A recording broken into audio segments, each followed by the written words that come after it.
ఎట్లున్నదంటే వరంగల్ రైతు డిక్లరేషన్ సంగతి ఒక్కసారి మీకు వాళ్ళ మాటల్లోనే చూపెడతా.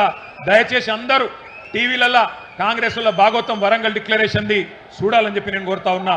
ఆ వీడియో ప్లే చేయండి.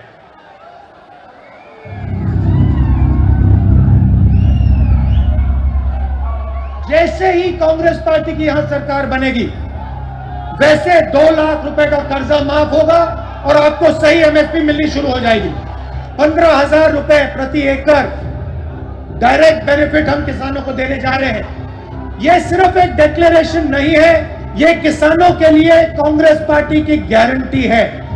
यह खोखले शब्द नहीं है। पैडी को हम 2,500 रुपए में खरीदेंगे।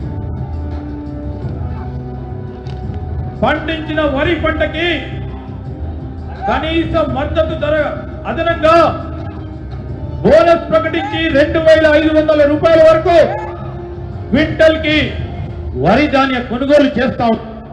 కాంగ్రెస్ పార్టీ అధికారంలోకి వచ్చిన తక్షణమే రైతులకు ఏకకాలంలో 2 లక్షల రుణమాఫీ చేస్తాం. రెండవ డిక్లరేషన్ ఇందిరమ్మ రైతు భరోసా పథకం తెచ్చి భూమి కలిగిన రైతులకు, కౌలు రైతులకు ప్రతి ఎకరాకు ఏడాదికి 15,000 రూపాయల పెట్టుబడి సాయం అందిస్తాం.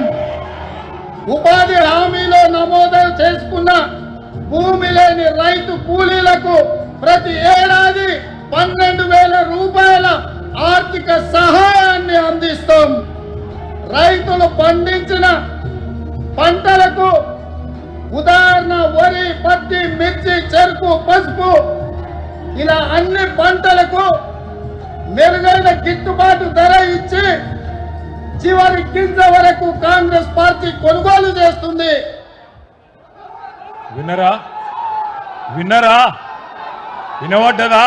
సరిగ్గా 4 ఏళ్ల కిందట కాంగ్రెస్ పార్టీ నాయకులు రాహుల్ గాంధీ, ఇయాలటి ముఖ్యమంత్రి రేవంత్ రెడ్డి, ఇయాలటి మంత్రులు అందరూ చెప్పిన మాటలు మీరు విన్నారు.